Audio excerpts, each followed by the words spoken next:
Muy bien, perfecto.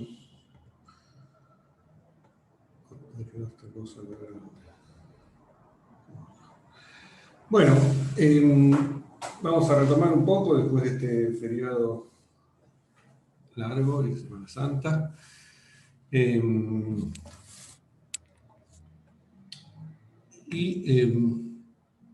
Lo que estuvimos viendo toda la clase pasada fue la ley de Gauss. Vimos algún ejemplo, supongo que en las prácticas vieron más ejemplos. Y el tema que sigue es el de potencial eléctrico. Entonces, volvamos a la situación ya repetida de una carga puntual, Q sub 0, que está en alguna posición. Supongamos que esa posición la indicamos con el vector R'.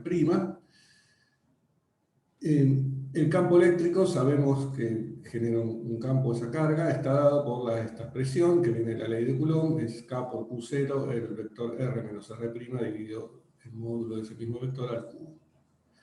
Entonces vamos a introducir ahora una función que es un campo escalar. Usamos la letra B corta mayúscula, que consiste en lo siguiente, la siguiente expresión, K por Q0 dividido el módulo de R menos R'. ¿Sí?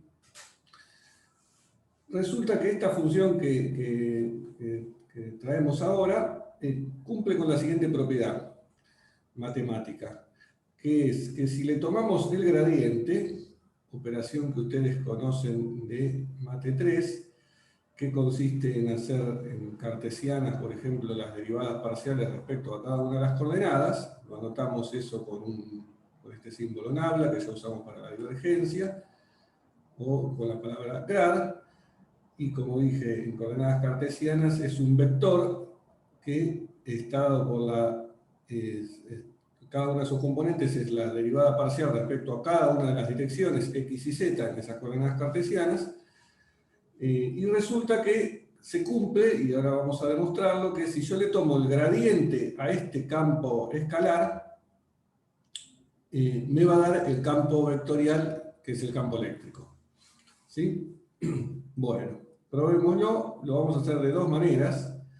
La demostración, no porque sea algo complicado, pero para ir aprendiendo una segunda forma de trabajar a veces con vectores y campos vectoriales.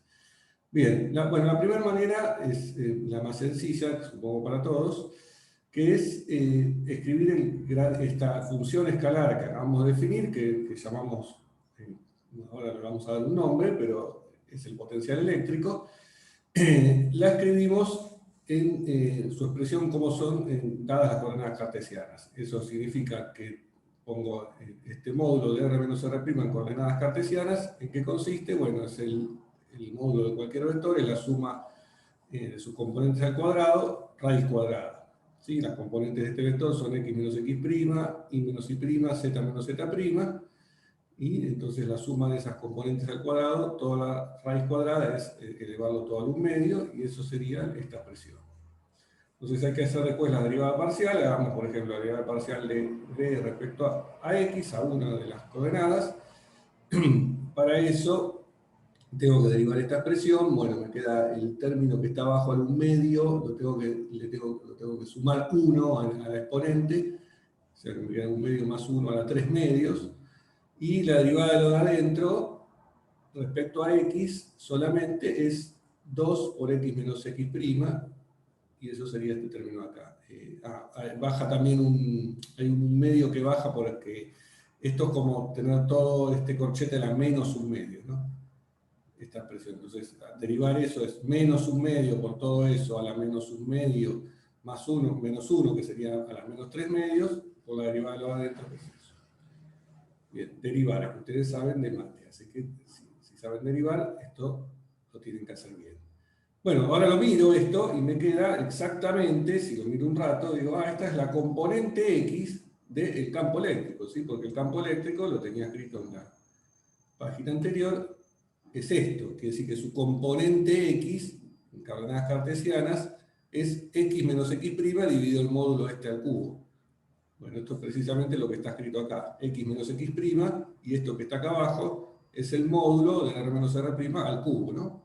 Porque es la suma de los cuadrados, todo raíz cuadrada al cubo. Bien, con un signo menos, ¿sí? Porque el menos viene de la derivada de acá, y entonces lo que va a resultar es que la componente del gradiente de esta función b corta es menos la componente del campo eléctrico. O sea que el campo eléctrico finalmente, lo que me va a quedar, como tenía escrito acá, es que sea menos el gradiente. ¿Sí? Eso es, ¿por qué es menos? Bueno, porque yo elegí la función de esta forma. Si hubiese elegido la función con un menos acá, hubiese quedado más. Pero la elijo así, es histórico y por convención se toma de esta forma, y por eso el campo eléctrico resulta menos el gradiente. Después, cuando veamos cosas de energía y que están asociadas con esto, vamos a ver qué implica eso. Pero es lo mismo que igual que se hacía con el potencial gravitatorio, del cual uno podría sacar la fuerza gravitatoria. Bueno, como vemos acá, hay una indicación de que uno puede encontrar una función escalar de la cual podemos obtener el campo eléctrico tomando el gradiente, lo cual ya nos va a decir algo sobre las propiedades de la fuerza eléctrica en la situación en la que estamos viendo hasta ahora, ¿no? Bien, bueno, lo mismo podemos hacer con la componente Y y la componente Z, acá están escritas abajo, es idéntico, solo que hay que derivar respecto a Y y a Z, y veo que me da la componente Y justamente y la componente Z en cada uno de los casos. O sea, con lo cual comprobé que menos el gradiente de esta función escalar, definida aquí, es el campo eléctrico. ¿Bien? ¿Alguna duda de esto? Matemática, no hay ninguna cuestión física de nada en el fondo, ¿no? Hasta aquí. La cuestión física es lo que mencioné. O sea, me había olvidado poner el chat para ver las preguntas que aparezcan por allí. Bien, bueno, les dije, esto es fácil y bueno, me dicen que quedó claro y debería ser así. Quiero contarles algo de cómo hacer esta misma demostración usando lo que se llama la notación indicial. Esto así está, creo que en el libro de Treyes, y es algo que van a usar más en materias posteriores en la carrera, fundamentalmente quizás en la próxima que hagan, que sea mecánica clásica. Van a trabajar mucho con índices, porque ahí se trabaja con coordenadas generales, no solamente las cartesianas, X y Z. Y también, bueno, después en estructura 1 se usa mucho esto. Bueno, entonces no viene mal ver un poco esa notación, porque, bueno, de hecho después alguna que otra demostración de las cosas que vemos acá, uno se beneficia bastante de usar esta notación. En este caso particular, para lo que acabamos de ver, no hacía falta, pero bueno, como siempre viene bien aprender un poco, sirve para este caso sencillo ver cómo sería haciendo esto con notación inicial. Bueno, ¿qué significa la notación inicial? Bueno, por ejemplo, en coordenadas cartesianas significa que uno use numeritos en vez de X y Z. Entonces, las coordenadas X y Z pasan a ser X1, X2 y X3. ¿Cómo escribo entonces esta función que acabamos de introducir, esta potencial B? Bueno, que es la expresión que teníamos antes, es K por Q0, acá está escrito como un módulo de la menos 1, ¿sí? Lo mismo que había antes, solo que estaba puesto el 1 sobre acá abajo. Y este módulo de la menos 1 ahora lo voy a escribir con la notación inicial de la siguiente forma. Es la suma de un índice que uso la letra L, en este caso L es de 1 hasta 3, de XL menos X'L, que son las componentes en notación inicial de este vector R menos R' al cuadrado, ¿no? Las tengo que sumar al cuadrado, y todo eso elevado a la menos un medio para hacer el módulo y el menos 1, ¿no? El módulo sería elevarlo a un medio, y como está a la menos 1, me queda a la menos un medio. Bien, bueno. Entonces acá tengo escrita esta expresión de la función escalar esta en notación indicial. En notación indicial, ¿cómo es también el gradiente? Bueno, el gradiente es esta operación matemática que consiste en coordenadas cartesianas en hacer la derivada de la función potencial respecto a cada una de las coordenadas xj. Entonces acá, como pasé a llamarlas en vez de x y z, x1, x2, x3, una genérica sería dBA de xj. Y esta sería la componente j, que también la anoto así, del gradiente. Bueno, entonces lo que hay que hacer es derivar esto respecto a la componente j. Acá tengo las tres componentes presentes, entonces es esperable que alguna de las derivadas active esto o me haga que esto de distinto de cero. Bien, entonces, para derivar esto respecto a la componente j, primero tengo que derivar todo, ¿sí? Porque la componente j aparece acá adentro, entonces eso me queda un menos un medio de todo esto a la menos un medio menos 1, y eso me queda a la menos 3 medios. Todo esto es este factor que está acá, ¿sí? Esta suma me quedó a la menos 3 medios y el 1 medio que bajé acá con un menos, ¿sí? El menos es este que está ahí. Y la derivada de lo de adentro respecto de la componente j. Bueno, acá yo tengo las tres componentes, x1 menos x'1, x2 menos x'. Bueno, la que sea j, el j que corresponda a la que tiene que hacer, es la que me da la derivada. Y me queda entonces 2 por esa xj menos x'. Bien. Bueno, esto está solamente reordenado acá. Bueno, nada, no está reordenado nada. Acá lo que cancelé es el 2 con el 2. Y sí, pasé este xj menos xj adelante. Para que me quede más patente y claro que esto qué cosa es. Bueno, esto no es otra cosa, si lo miro, que la componente j del campo eléctrico. ¿Sí? Porque es xj menos x'j dividido este módulo al cubo, ¿sí? Que es esta expresión. Esto que está ahí es justamente el módulo de R menos R' a la menos 3, o sea, 1 sobre el módulo al cubo. ¿Sí? Listo.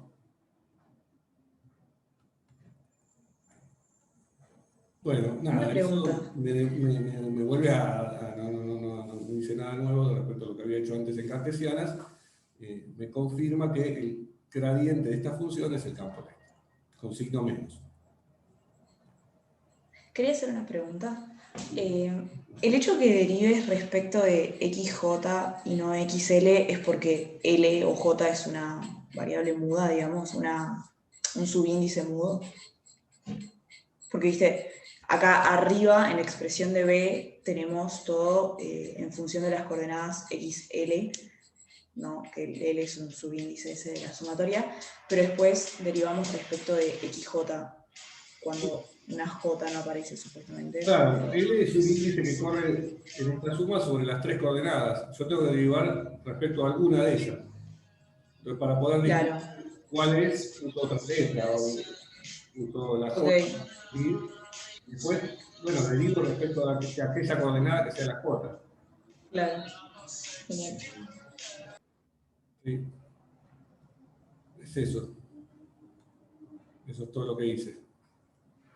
Claro. Bien. Bueno, supongamos ahora que utilicemos superposición, que sabemos que vale para el campo eléctrico y entonces también va a valer para el potencial. Si tenemos n cargas puntuales Q sub i, definimos ahora la función escalar potencial, que está escrito, el potencial eléctrico, como la suma de cada una de las expresiones que corresponden a cada una de las cargas. K por Q sub i dividido R menos R' sumado sobre todas las cargas, ¿no? La posición de cada una de las cargas es R' sub i, como venimos diciendo siempre, y entonces esto es lo que nos queda. ¿Por qué? Porque el gradiente es una operación lineal, es decir, que si yo le tomo el gradiente, las derivadas, o sea, derivar es una operación lineal. Si yo, respecto a las coordenadas, ¿no? Y estoy derivando respecto a las coordenadas R en este caso. Si eso, ahora que tengo más cosas como coordenadas R', tengo que aclarar respecto a qué tengo que derivar. Es el gradiente respecto a las coordenadas R de la posición. O sea, el campo eléctrico está relacionado con la variación de esta función en un entorno de la posición R. Bueno, y derivar entonces, como dije, es una operación lineal. si para cada uno de estos términos se cumple que la derivada daba la componente del campo eléctrico asociada a esta carga, bueno, va a pasar con la suma de todos. ¿Está bien? Bueno, entonces esta función es la que llamamos potencial eléctrico. En este caso es el potencial eléctrico generado por la distribución de cargas U sub i en posiciones R' sub i. ¿Sí? Fíjense que ese potencial es una función de punto, en este caso es una función escalar, ¿sí? Es una sola cantidad, pero definida en cada punto del espacio, determinada por las cargas y las posiciones en las que se encuentran esas cargas. Esta función, fíjense que está definida a menos de una constante, porque si yo le sumo cualquier constante, sigue cumpliendo que su gradiente da el campo eléctrico. Entonces, como tal, pensándola como una función que me sirve para obtener el campo eléctrico, me sirve tanto esta como una que le agregue una constante adicional. Bien, eso posiblemente les recuerda lo mismo que pasaba con el potencial gravitatorio, el cual también estaba definido a menos de una constante, o el cero de potencial lo elegía donde yo quería. Bueno, hablando del cero de potencial, otra propiedad que vemos que tiene esto es que en infinito, esta parte del potencial se va a cero, porque cuando R va a infinito es muy grande, me queda 1 sobre infinito y es igual a 0. Entonces lo que vemos es que si queremos pedir que el potencial en infinito sea 0, entonces esa constante aditiva ahí sí queda definida y es 0. ¿Sí? Una duda, dice Gastón. ¿Qué tal? Buen día. Nosotros acá, ahora me acordaba con esto que mencioné la constante C, nosotros partimos de definir esta función potencial, perdón, y a partir de ahí le tomamos el gradiente y vemos que chequea estas propiedades. También podríamos haber partido desde el campo eléctrico, no me acuerdo exactamente cuál es la integral, pero sé que se puede hacer a través de una integral, ¿no? Se puede llegar a esta función y por eso nos queda definida menos de una constante, ¿no? No, el campo eléctrico, o sea, el potencial se puede obtener a partir de integrar el campo eléctrico, sí. Porque como el campo eléctrico es el gradiente del potencial, el potencial se puede... sí, es lo mismo, claro. Sí, si lo querés ver desde ahí, sí, como hay una integral en el medio, hay una constante de integración, sí. Sí. Ah, ok. Eso, gracias. Sí. Pero yo preferí definirlo, digamos, de una forma más directa, diciendo, bueno, tengo esta función que fíjese cumple que su gradiente da el campo. Pero sí, podía haberlo hecho. Agarremos el campo e integrémoslo y definamos una función así. Sí. Lo que pasa es que la integral ahí, nada, es una integral de línea, etcétera. Me parece que no es la forma más simple de definirlo. Bueno, entonces queda definido entonces el potencial para un conjunto de cargas puntuales. Esta definición se extiende también a las distribuciones continuas de carga que ya vimos que podían existir. En particular, por ejemplo, si las distribuciones son en volumen, recordemos que la carga pasa a ser descrita por la densidad de carga, y la sumatoria sobre las cargas puntuales pasa a convertirse en una integral sobre la región en donde tengo definida esa densidad de carga. Bueno, el potencial entonces queda con esta expresión, es la integral sobre el volumen primado, vamos a indicar el volumen donde están las cargas, o la distribución de cargas, cuya densidad es ρ de R', de la integral de este término, 1 sobre R menos R'. Bien, para superficies o líneas, las expresiones son equivalentes, acá se usan otras letras, la letra sigma o la letra lambda, pero es exactamente lo mismo. Bien, bueno, estamos suponiendo en este caso, para el caso de distribuciones continuas, que esta distribución de carga está acotada en alguna región del espacio, o sea, es una distribución acotada. Vamos a ver después que hay situaciones, por ejemplo, el plano infinito, en donde no está acotado justamente, la carga está distribuida en todo el espacio, o sea, llega hasta el infinito, y en ese caso ahí sí va a convenir obtener el potencial por integración del campo eléctrico, y no a través de estas integrales directas que presuponen en esta definición que esta integral está hecha sobre una región acotada del espacio. Bueno, otras particularidades matemáticas de esto que uno puede darse cuenta de la construcción es que el potencial, calculado así de esta forma a través de una integral, involucra una integral, que en este caso es triple, si es una densidad de carga en volumen, pero es una sola integral comparado con el cálculo del campo eléctrico, en el que había 3 integrales porque son las 3 componentes del campo eléctrico, ¿no? Entonces, en principio, calcular el potencial por integración directa es en general más sencillo que calcular el campo eléctrico. Eso no significa que a veces uno pase primero por el campo eléctrico, como estamos diciendo, y como justo salió en la pregunta anterior, que viene bien ahora entonces para esto, no necesariamente es el camino más fácil ir directamente por el cálculo del potencial. A veces conviene, por ejemplo, cuando uno puede usar Gauss, calcular el campo eléctrico y después integrar para obtener el potencial de forma tal que se cumpla esta propiedad importante, que es que el gradiente del potencial me dé el campo eléctrico. Bueno, más allá de todo, de la forma técnica como uno lo calcula, lo que importa, y la parte físicamente importante de esto que estamos viendo ahora, es que existe siempre esa función potencial para el caso electrostático, lo cual nos dice algo importante sobre la fuerza eléctrica. O sea, el hecho de que exista una función escalar tal que su gradiente me dé el campo eléctrico, me dice algo que ustedes ya conocen de Física 1 sobre las fuerzas que cumplen, que se pueden obtener como el gradiente o como la derivada de una función potencial. Una de las que vieron fue la fuerza gravitatoria, pero también vieron la fuerza elástica, que cumplía con esa propiedad. Bien, entonces vayamos un poco a eso, que como ustedes recordarán de Física 1, tiene que ver con la definición de una energía y con una conservación de la energía. Entonces veamos un poco cómo utilizar eso ahora en este caso eléctrico.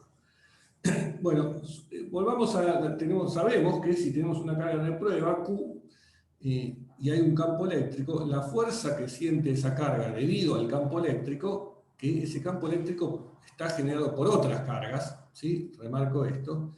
Entonces la carga Q es la que traigo de prueba, hay un campo eléctrico generado por otras cargas, la fuerza que siente esa carga de prueba es Q por E, ¿sí? Primera clase de esta materia donde vimos que pasaba eso, y es básicamente la definición de campo eléctrico, ¿no? Bueno, ahora sé que ese campo eléctrico lo puedo obtener como el gradiente de esta función potencial, o menos el gradiente. Entonces reemplazo E por menos el gradiente de B. Bueno, si yo junto la carga, que es una cantidad, con el potencial, o sea, multiplico esta carga por el potencial, me voy a definir una nueva función que llamo U, tal que su gradiente me va a dar esta fuerza. ¿Por qué puedo hacer eso? Bueno, porque el gradiente es una operación que actúa sobre las coordenadas. Q es la carga, así que no cambia nada, es como una constante para la operación gradiente. Así que puedo hacer eso, meter esta Q adentro del gradiente y me queda definida esta función U, que es Q por B, cuyo gradiente ahora, con signo menos, me da la fuerza eléctrica que siente la carga debido a la presencia de otras cargas. Bueno, entonces lo que vemos es que la fuerza eléctrica se puede escribir como un gradiente con un signo menos, lo que nos dice que entonces esa fuerza es una fuerza conservativa, porque sabemos esa propiedad de Física 1, que cuando uno una fuerza la puede derivar de un potencial, eso nos indica algo sobre la conservación de una energía. Bueno, vamos a definir entonces, para este caso, la energía potencial como esta función Q por B. Bueno, un comentario un poco sobre las unidades. La energía, sabemos las unidades de energía de física 1 son joules en el sistema internacional, de donde podríamos entonces obtener cuáles son las unidades de potencial, ¿sí? Que no las habíamos mencionado, pero cuando definimos el potencial podíamos haber visto qué unidades tenía. Y se puede, de la definición directa del potencial, escribir las unidades, viendo las unidades que tiene K, viendo las unidades que tiene, bueno, aparecen carga, que son coulomb, aparecen metros abajo, se puede hacer eso, pero no es lo que se utiliza en la práctica. En la práctica, para definir las unidades de potencial, se va primero a las unidades de energía, de forma tal que de esta expresión, si sabemos que esto tiene unidades de energía, el potencial entonces tiene unidades de energía sobre Coulomb, o sea, Joule sobre Coulomb. Estas son las unidades de potencial que tienen un nombre muy conocido que se llaman volts. ¿Sí? Los volts de la corriente que tenemos, de la tensión, perdón, que tenemos en nuestros hogares, corresponden a esta función potencial o estas unidades de potencial eléctrico. Que bueno, que los volts a veces se castellanizan, como esta costumbre a veces de escribir en castellano las unidades de voltios. Bien, dicho sea de paso, si recordamos que el campo eléctrico es menos el gradiente del potencial, podemos también sacar las unidades de campo eléctrico de esta forma, así que ya las teníamos, las habíamos obtenido, eran Newton sobre Coulomb, ¿no? Porque las unidades de campo eléctrico tenían que ser tales que cuando multiplico por carga me dé unidades de fuerza. Bueno, pero acá también, viendo que las unidades de potencial son el volt, que es la que acabo de introducir, y viendo que el campo eléctrico es menos el gradiente de potencial, como el gradiente en términos de unidades es como dividir por una distancia, eso me dice que las unidades de campo eléctrico son unidades de potencial dividido unidades de distancia, o sea, volt por metro. Así que es otra forma muy habitual de escribir el campo eléctrico, en particular en atmósfera. Se usa mucho este tipo de unidad para el campo eléctrico en la ionosfera y cuántos volts aumenta por metro cuando me voy subiendo en la atmósfera, usan estas unidades.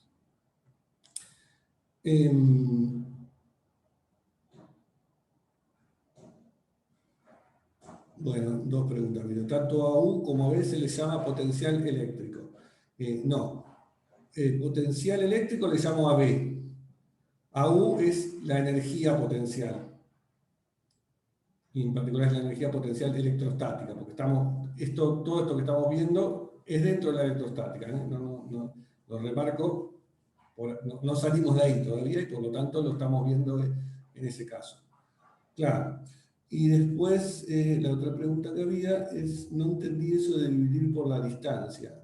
No, en cuanto a las unidades, porque digamos, si tengo esta expresión, E igual a menos el gradiente de B, y quiero ver las unidades que tiene esto, que son estos crochetes, recordemos esta notación, unidades de campo eléctrico son unidades de potencial dividido unidades de distancia, porque este gradiente es dA de X, por ejemplo, o dA de Y, o dA de Z. Entonces tiene una X o una Y o alguna coordenada abajo en el denominador. ¿Sí? Entonces eso es una cosa sí, que uno se acostumbra después. Capaz que lo dije muy rápido porque ya estoy muy acostumbrado a que gradiente es 1 sobre metro. ¿Sí? Las unidades de gradiente son 1 sobre longitud. Bien, entonces, ¿dónde está? Bueno, entonces lo que vemos es que, salvando este tema de las unidades que hice en paréntesis, es que la fuerza eléctrica, o sea, la fuerza que siente una carga, se deriva de una función potencial, y por lo tanto entonces sabemos que esta cantidad que conocen ustedes de física 1, que es el trabajo, para ir de un punto a otro, recordemos la definición, si quiero calcular el trabajo que hace la fuerza eléctrica para ir de un punto A a un punto B, acá en este dibujo medio desprolijo que yo hice, que no cambié, pero que sigue siendo este, voy de un punto A a un punto B, el trabajo para ir de un punto A a un punto B es la integral de camino, a través de un camino por el cual recorro, yo voy moviendo el cuerpo, en este caso una carga, de la fuerza, en este caso la fuerza eléctrica, es el producto escalar de la fuerza por el diferencial de camino, de longitud, o diferencial de línea, a través de la curva que yo recorra, integrado entre los dos extremos A y B. ¿Sí? En el caso de la fuerza esta que estamos considerando ahora, que es la fuerza eléctrica, esta fuerza es Q por E, o sea, me queda Q por E, producto escalar diferencial de línea, y lo que sabemos es que cuando la fuerza se obtiene como menos un gradiente, esta integral depende solamente de los dos extremos, es menos la diferencia de esta función U entre el punto B de llegada y el punto A, ¿sí? O sea, como hay un menos, me queda el valor de la función U en el punto de partida menos el valor de la función B, U en el punto de llegada. Así que escrito con la definición que acabamos de dar, que esta U es Q por B, esto me queda entonces Q por B menos A menos B. ¿Sí? Entonces, este trabajo, esta integral de línea, sabemos que en el caso de una fuerza que deriva de un gradiente o de una función potencial, no depende del camino que yo recorra.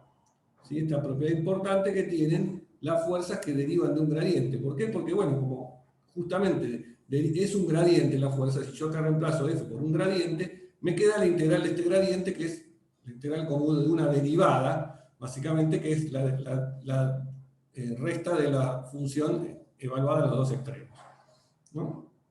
Bien, esto que sabemos vale para una fuerza que deriva de un gradiente, bueno, como la fuerza esta es proporcional al campo eléctrico, pasa una propiedad similar para la integral del campo eléctrico en vez de la fuerza. ¿Sí? La única diferencia entre esta integral y esta integral es que le saqué la carga. ¿Sí? Pero entonces lo que se cumple también, mirando esta igualdad, es, si cancelo la carga de los dos lados, es que la integral de línea del campo eléctrico entre un punto A y un punto B es la diferencia ahora del potencial eléctrico, el que vimos definido al principio, entre los dos extremos. Y no depende del camino que yo recorra. Bien. Bueno, en particular, esta es otra cosa que también conocían de Física 1, supongo, que es, si yo recorro una curva cerrada, o sea, un camino cerrado, como este que está dibujado acá, resulta que como el punto de partida A coincide con el punto de llegada B, entonces en la expresión que tenía en la página anterior, si A y B son el mismo punto, me queda B de A menos B de B, pero que es el mismo punto, me queda 0. O sea que la integral de línea a través de una curva cerrada, ¿sí? Que vuelvo al mismo punto de partida, me da 0. ¿Sí? Esto se escribe para indicar que cuando uno hace una integral de una curva cerrada se usa este circulito, ¿sí? De la misma forma que usábamos ese circulito cuando vimos en la integral sobre una superficie cerrada, el flujo del campo eléctrico. Bueno, ahora acá es una integral sobre una línea, ¿sí? ¿Sí? Fíjense, este es otro tipo de integral de la que vimos antes cuando hicimos el flujo. En este caso es una integral en una dimensión, si quieren, porque estoy integrando en una línea. En otro caso era una integral en dos dimensiones porque era sobre una superficie. Bueno, y esta integral, cuando uno la hace sobre una curva cerrada, además tiene un nombre que se llama circulación. Y la propiedad, entonces, que acabamos de aprender, es que como el campo eléctrico deriva de una función potencial, o es el gradiente de una función de este potencial eléctrico, pasa que cuando uno hace la circulación en una curva cerrada, da siempre 0. ¿Sí? Y esto es cierto para cualquier curva que uno dibuje en el espacio. O sea que entonces, si yo tengo un campo eléctrico en el espacio, vimos que podíamos pensar al campo eléctrico como una propiedad asociada al espacio, bueno, este campo tiene esta propiedad medio mágica que dibuja una curva cualquiera en un espacio y calculo la integral de línea que está dada por hacer este producto escalar entre E y el diferencial de línea y recorrer toda la curva, y eso me da 0. Bien, ahora les voy a hacer acordar algo de Mate 3 que ustedes aprendieron y que conocieron con el nombre del teorema de Stokes o teorema del rotor, que tenía justamente que ver con estas integrales de línea y con curvas cerradas. ¿Qué decía este teorema? Bueno, este es un paréntesis matemático, ¿sí? que sirve para sumar operadores vectoriales a nuestra colección de operadores que estamos aprendiendo. Bien, entonces en este paréntesis les recuerdo esta propiedad que vieron en Mate 3, que decía lo siguiente, decía que si uno tenía un campo bueno, C1, y hacía la integral de línea de ese campo vectorial a través de una curva cerrada, eso es igual a la integral sobre una superficie, que indico acá con este nombre S sub C, que es una superficie que se apoya en la curva cerrada C, como acá está dibujada, sería esta superficie de rayas. ¿Sí? Al ser una superficie puede tener un diferencial de superficie orientado, como acá está dibujado, que me indica alguna dirección normal a la superficie.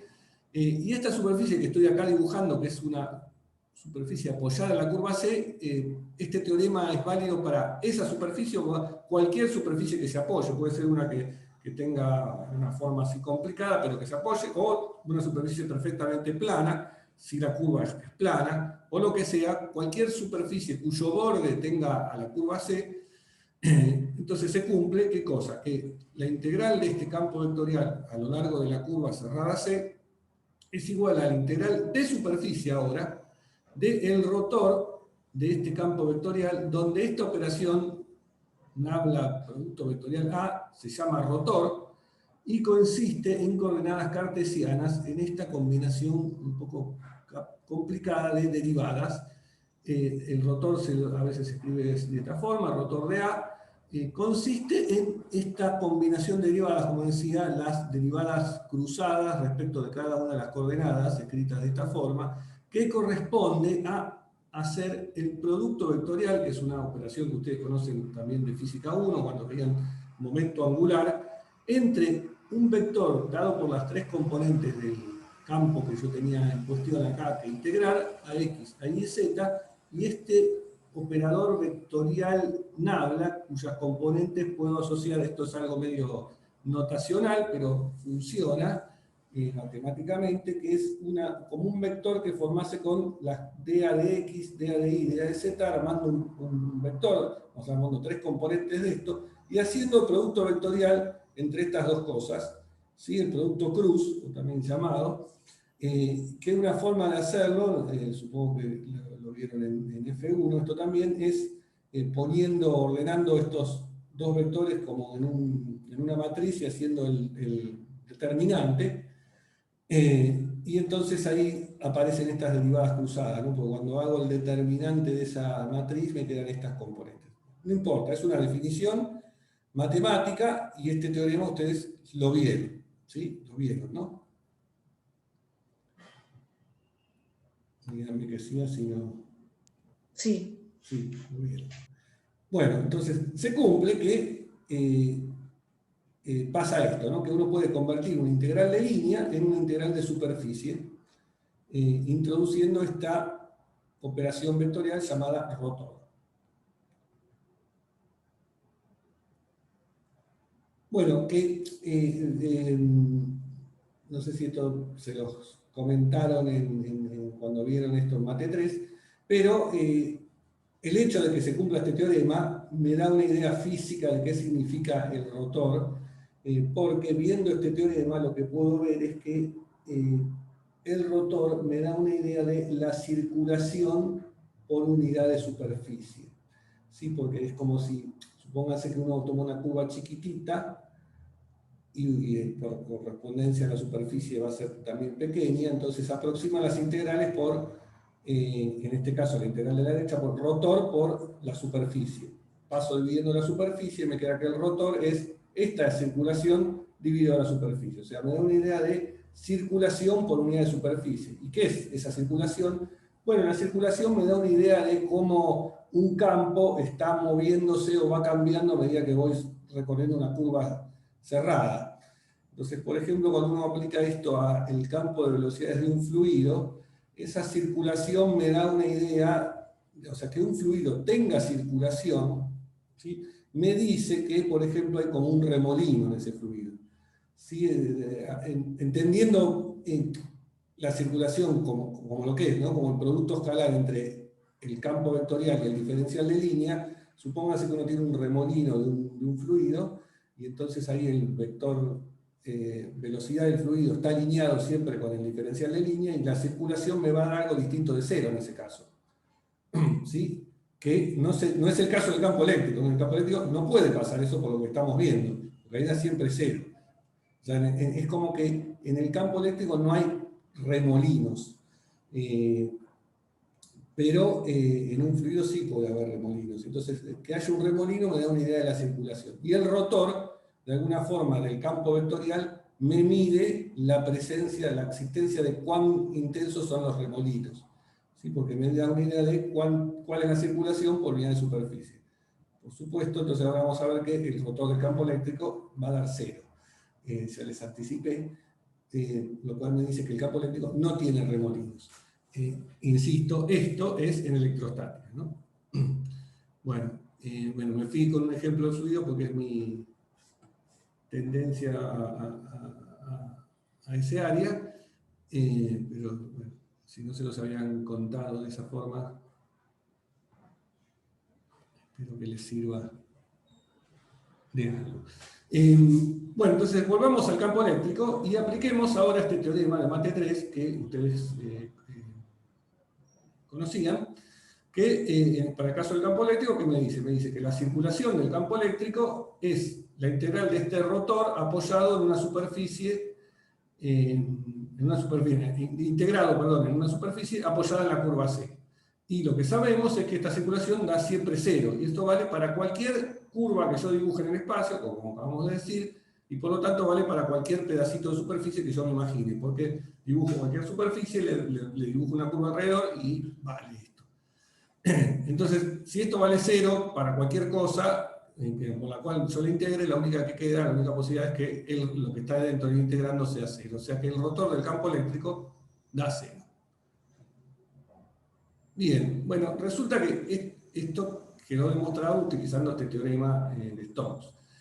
Pero en realidad lo podríamos haber obtenido en 2 minutos directamente de la definición del potencial y por lo que aprendimos al principio de la clase de que el gradiente del potencial en el campo eléctrico, si yo le tomo el rotor a esta expresión, o sea, tomo el rotor de los dos lados, lo que me queda del lado derecho es el rotor del gradiente. El rotor del gradiente es hacer cosas con las derivadas, ¿no?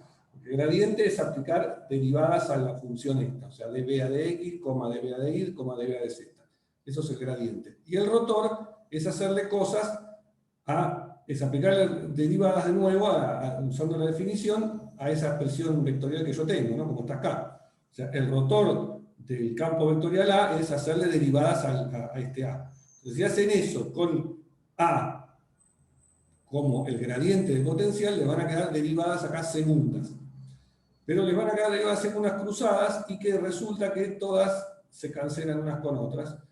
Si el campo es C1, una propiedad matemática que vale que las derivadas cruzadas son iguales, y entonces lo que va a valer siempre, y esto es cierto siempre, es que el rotor del gradiente de algo es siempre cero. Y por lo tanto, entonces podríamos haber obtenido directamente de haber demostrado que E es el gradiente del potencial, que el rotor de E da cero. Sí, tiene que ser C2. Pregunta acá Gastón. Bien. Bueno, entonces, resumamos ahora un poquito 2 operaciones vectoriales que vimos para el campo eléctrico. O sea, acabamos de introducir una nueva, ¿no? Que es este rotor. Habíamos visto en la clase pasada, justamente cuando vimos Gauss, el de la divergencia, la operación de tomar la divergencia del campo vectorial en el campo eléctrico, y lo que vimos, si recuerdan, es que la divergencia del campo eléctrico vale la densidad de carga dividido epsilon 0. Y ahora le agregamos esta operación que es el rotor, que nos dice que el rotor del campo eléctrico da 0. Bueno, estas 2 operaciones de divergencia y rotor muchas veces alcanzan a menos de alguna constante para definir un campo vectorial. Entonces, una forma alternativa de definir el campo eléctrico es decir que cumple estas 2 ecuaciones. ¿Sí? En verdad, que como vamos a ver al final de la materia, estas dos son partes de las ecuaciones de Maxwell que definen el campo eléctrico. Después va a haber otras para el campo magnético, que también vamos a ver. Y en este caso son las ecuaciones que sabemos, por lo que vimos hasta ahora, que son válidas en electrostática, es decir, cuando no las cosas están quietas y no hay variación temporal. Lo que vamos a ver a posteriori, en la siguiente parte de la materia, es que esta ecuación, la de Gauss, no se modifica cuando hay variación temporal, pero esta segunda ecuación, la del rotor, sí cambia. Es decir, que de alguna medida vamos a ver que cuando hay cosas que dependan del tiempo, ya no va a ser más cierto que el rotor del campo eléctrico es cero, por lo tanto no va a ser más cierto que el campo eléctrico se puede obtener exclusivamente de un gradiente, y por lo tanto la propiedad de conservación no va a seguir siendo válida cuando las cosas varían en el tiempo.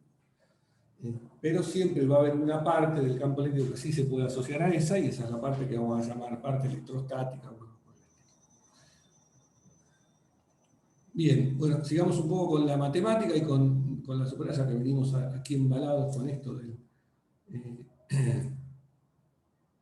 del rotor y de la divergencia, y veamos una cuestión más también dentro de este paréntesis bien matemático que estamos haciendo, pero que va a ser una cuestión que nos va a servir bastante después la teoría para algo útil. Bien, entonces aprendimos que el campo eléctrico es menos el gradiente del potencial.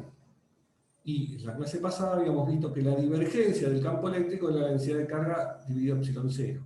Bueno, si juntamos estas dos ecuaciones, ¿sí?, la que aprendimos hoy y la que aprendimos en la clase pasada, nos queda que la divergencia del gradiente del potencial es ρ sobre epsilon 0. Bueno, esta operación divergencia del gradiente es otra vez, como les dije antes cuando teníamos que hacer el rotor del gradiente, es una operación matemática también que involucra las derivadas segundas. ¿Por qué? Porque el gradiente involucra la primera derivada, y la divergencia, como sabemos, es la suma de las derivadas respecto a cada una de las coordenadas de lo que uno tiene que aplicar en la divergencia. Entonces lo que queda es, cuando uno hace la divergencia del gradiente, aparece un nuevo operador, que es un nuevo nombre que es el operador, que es el laplaciano, nabla al cuadrado, que consiste en la suma de las derivadas segundas respecto a cada una de las coordenadas. ¿Sí? Remarco esto en cartesianas, queda de esta forma, como que está escrito, ¿no? Este es el laplaciano del potencial B, o sea, dado una función escalar, en este caso la función es el potencial B, el laplaciano es la suma de sus derivadas segundas respecto a cada una de las coordenadas. Y lo que se cumple, entonces, como dije antes, juntando estas dos cosas que vimos, y juntando sobre todo Gauss, o sea, trayendo Gauss, que lo habíamos visto en la clase pasada, lo que se cumple es que el laplaciano del potencial es menos la densidad de carga dividida por epsilon 0. Bien, bueno, esta es una ecuación diferencial. Laplaciano se notaba también con L mayúscula cursiva. Sí, puede ser, se usa a veces Laple, así como se usa grad para gradiente, rot para rotor y div para divergencia. En Laplaciano se usa Laple.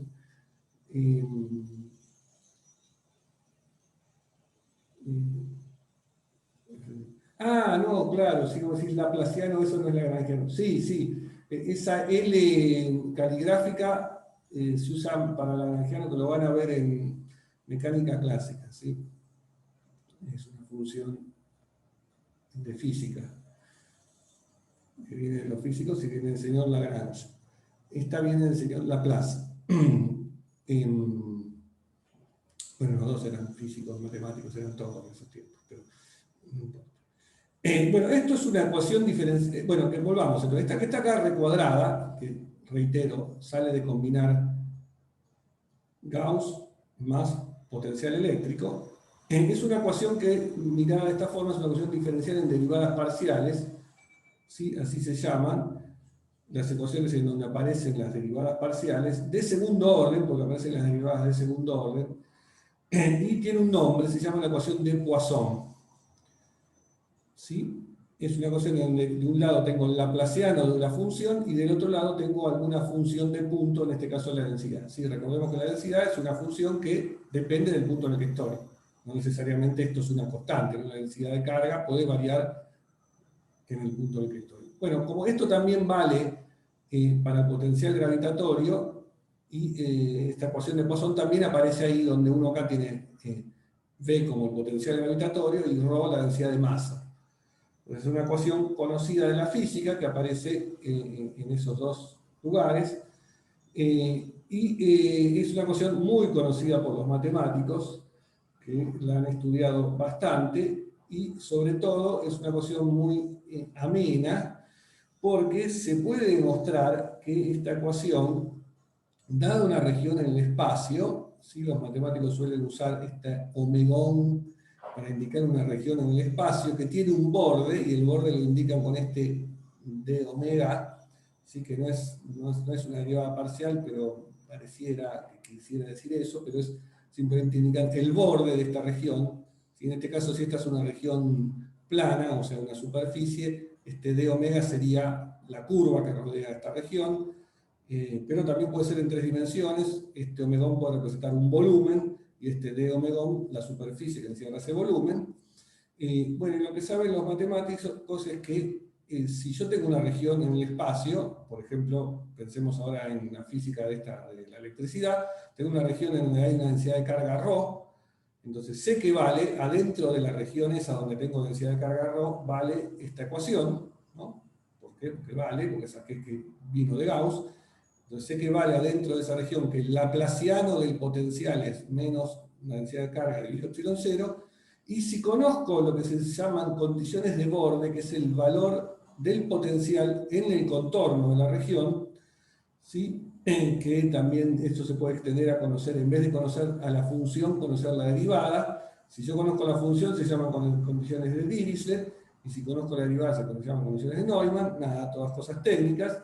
Pero lo importante es que conociendo, sabiendo, si yo sé, tengo definida la función en el contorno, o sea, conozco las condiciones de contorno, y sé que adentro cumple esta ecuación, entonces puedo encontrar una solución, existe una solución para esta ecuación, o sea, existe una función potencial que además es única. ¿Sí? O sea, matemáticamente esta ecuación cumple que, dadas las condiciones de borde establecidas, existe solución para este potencial, para esta función potencial, y es única.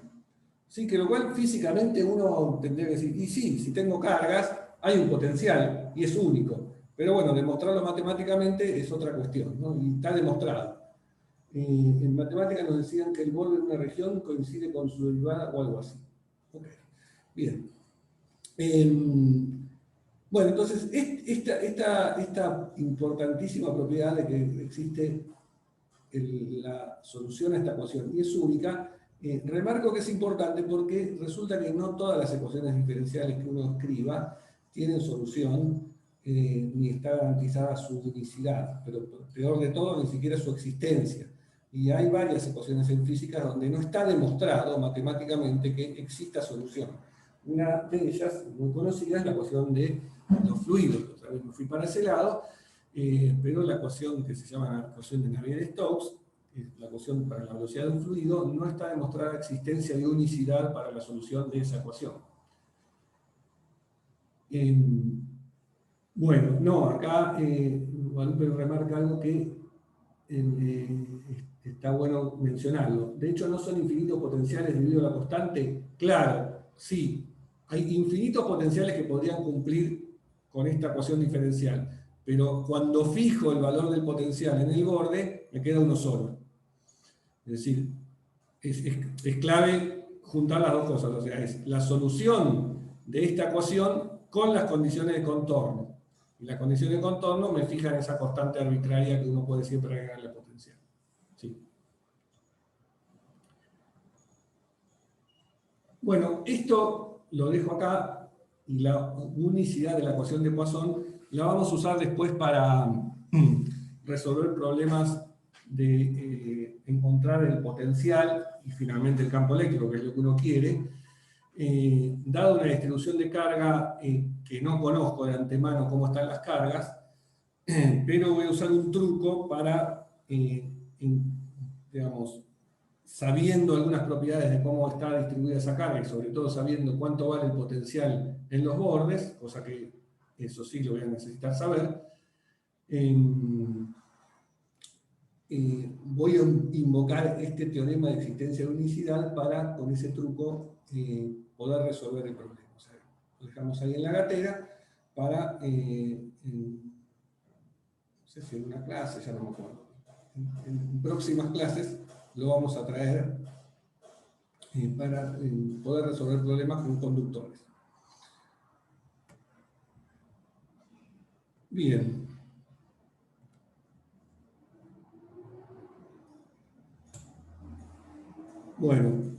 Bueno, miremos un poco más ahora la interpretación asociada a la energía del potencial, o sea, el tema este de la energía potencial eléctrica en este caso.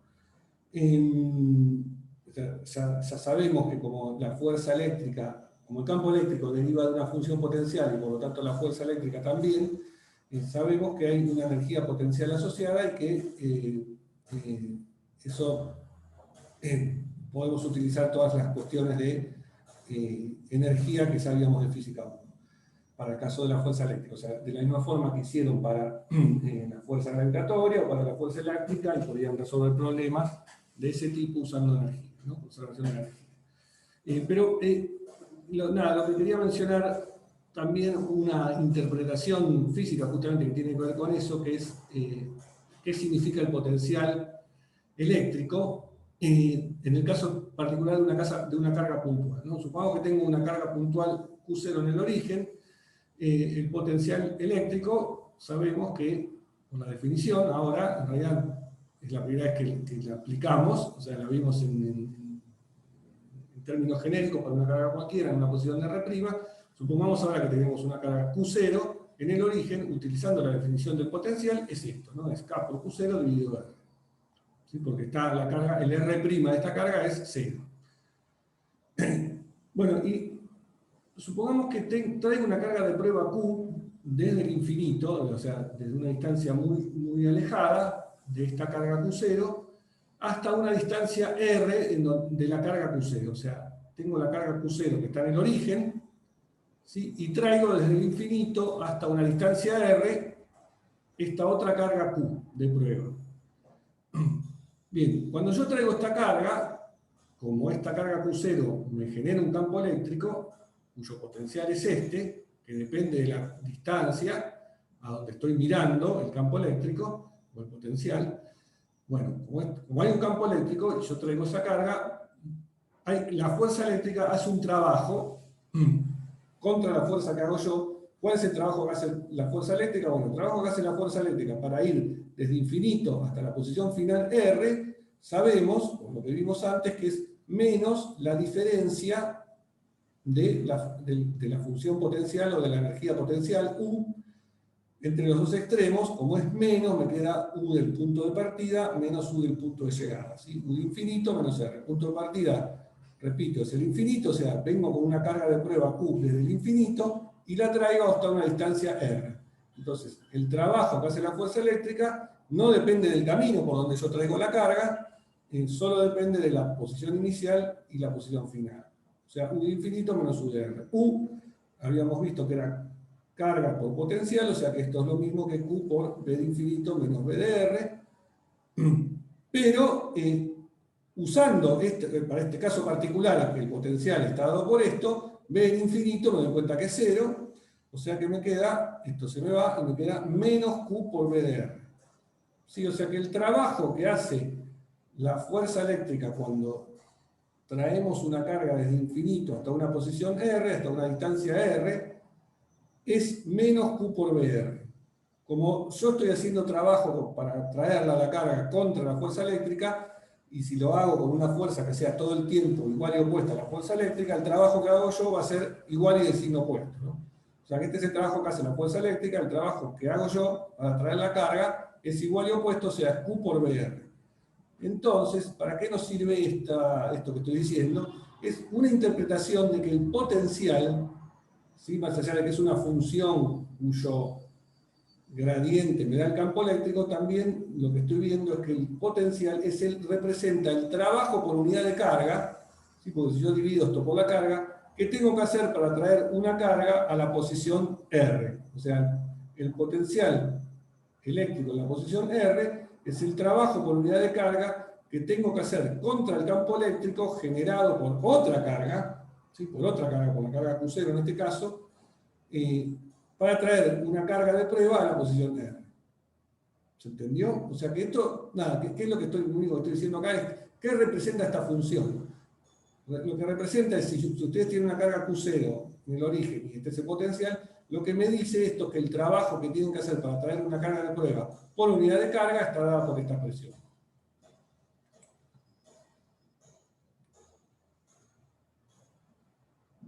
Bien, comento que nada, porque en los libros muchas veces esto está mencionado, que es interpretamos el potencial como el trabajo por unidad de carga. Y se refieren a esto.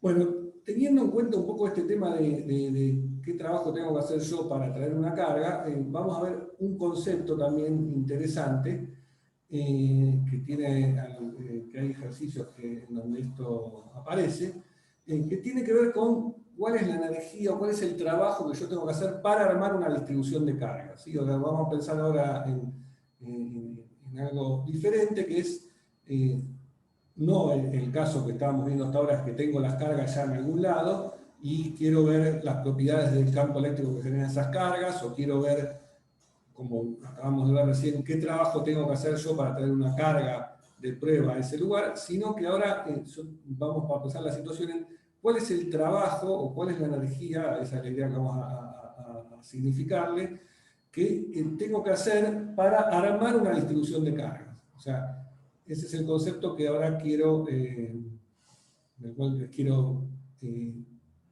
discutir. Entonces, a esto lo vamos a llamar la energía de un sistema de cargas. Lo vamos a hacer para un conjunto de cargas puntuales y después lo vamos a generalizar a un sistema continuo de cargas. Entonces, vamos a hablar entonces de la energía de un sistema de cargas como el trabajo que necesito para armar una configuración dada de cargas. Entonces, ¿qué es una configuración dada de cargas? Bueno, es lo que venimos usando varias veces. Un conjunto de cargas Q1, Q2, Q3 hasta Qn en posiciones R'1, R'2, R'3 hasta R'N. Eso es un sistema de cargas. Entonces, para armarlo voy a decir, bueno, empiezo por algún lado y empiezo por la carga que llamo Q1, la cual la voy a traer a la posición R1. En vez de usar, como acá no voy a usar variables R y R', uso directamente R sin primado. Entonces, la primera carga, Q1, la quiero traer a la posición R'1. Bueno, esa carga que traje primero, no había nada antes, así que nada, la traigo, no tengo que hacer ningún trabajo contra nadie. La cosa cambia cuando ahora quiero traer la segunda carga a la posición R2. Allí, yo ya tengo la carga Q1 en la posición de R1 y esa carga Q1 me genera un campo eléctrico y por lo tanto, cuando traiga la carga Q2, voy a tener que hacer trabajo contra ese campo eléctrico, como vimos recién. ¿Cuál es el trabajo que voy a tener que hacer? Bueno, por lo que vimos recién, el trabajo que tengo que hacer para traer la carga Q2 a la posición R2 es el producto de esa carga Q2 por el potencial generado por la carga Q1 en la posición de R2. Todo eso está escrito acá. Dicho en palabras así, que me llevó un montón de palabras, es esta forma, ¿no? Que explícitamente, ¿cuánto es ese potencial en la posición R2? Es el potencial generado por la carga 1. O sea, K por Q1 dividido R, la posición en la que yo evalúo el potencial, que en este caso es R2, menos la posición de la carga 1, R1. ¿Sí? Entonces, explícitamente, ese trabajo es esto, a lo cual lo voy a llamar U2.1. ¿Sí? Es un nombre que le doy, uso la letra U de nuevo, porque como esto tiene unidades de energía, justamente es unidades de potencial por unidades de carga, sabemos que son unidades de energía, porque son unidades de trabajo, lo llamo con esta letra U, U2.1, que tiene que ver entonces, como se ve por la definición, con la carga 2 y la carga 1 y sus posiciones, y además tiene esta propiedad de simetría, que si cambio 1 por 2 da lo mismo, porque el producto acá queda igual y el módulo queda igual. ¿Sí? ¿Se entiende lo que hice hasta aquí? Y la parte matemática de la expresión explícita de cuánto vale esto. Bien. Bueno, traje entonces ya dos cargas hasta ahora. La primera, traje la segunda, ahora voy a traer la tercera. Sí, pues tengo n cargas, ¿no? Esa es la idea. Y yo quiero ver el trabajo total que tengo que hacer para traerlas todas a sus posiciones finales. Bueno, la tercera carga la voy a traer a la posición R3 y ahora tengo la carga 1 y la carga 2 ya atornilladas. Bueno, cuando traiga la carga 3 va a sentir tanto el campo eléctrico de la carga 1 como el campo eléctrico de la carga 2. O sea que voy a tener que hacer trabajo contra el campo eléctrico generado por la carga 1 y contra el campo eléctrico generado por la carga 2, y cada parte de ese trabajo está dada por estas expresiones. Q3 por el potencial de la carga 1 en la posición final R3, y Q3 por el potencial de la carga 2 en la posición final R3. Cada uno de estos términos es un término de esta forma, donde lo que van cambiando son los subíndices. En este caso, cuando haga Q3 con B1, me va a quedar Q3, Q1 dividido R3 menos R1, y acá cuando hago Q3 con B2 me va a quedar Q3 con 2, etc. Entonces, y cada uno de estos, según estos nombres que yo di, corresponden a U3.1 en este primer caso y este U3.2. ¿Sí? Bueno, este es el trabajo que tengo que hacer para traer esta tercera carga. El trabajo total hasta ese punto, hasta ese momento, digamos, que tuve que hacer es el que tengo que hacer ahora para traer la carga 3, más el que había hecho antes para traer la carga 2. ¿Sí? No nos olvidemos que ya había hecho algún trabajo, entonces es la suma de los dos. O sea, me queda, sumando todas las cosas que tengo hasta ahora, U sub 2.1 más U sub 3.1 más U sub 3.2.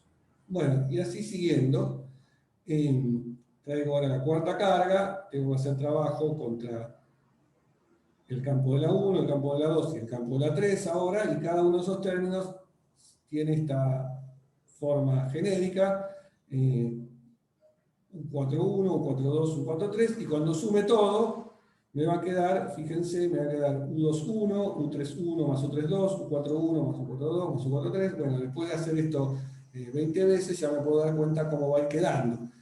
Bueno, va a ir quedando 2, por ejemplo, cuando parto de 2 llego hasta 1, cuando parto de 3 llego hasta 2, cuando uso el 4 llego hasta 3, y así siguiendo. Entonces ahora ya estoy en condiciones de escribirlo con letras en forma bien general y decir que para traer las n cargas tengo que sumar desde el índice de un índice m chiquita, desde 2 hasta n, y según sea este m chiquita, que es el que va acá adelante, sumo desde otro índice n hasta m menos 1, ese índice n, ¿no? Esto, vuelvo acá, esto que escribí acá con letras, lo saqué de mirar esto un ratito. ¿Sí? Este m chiquita, que es el primer índice, parte entonces desde 2, 3, 4 hasta n. ¿Sí? Este es ese índice que corresponde a esto. Y el siguiente índice va desde 1 hasta el m que va acá menos 1. ¿Sí?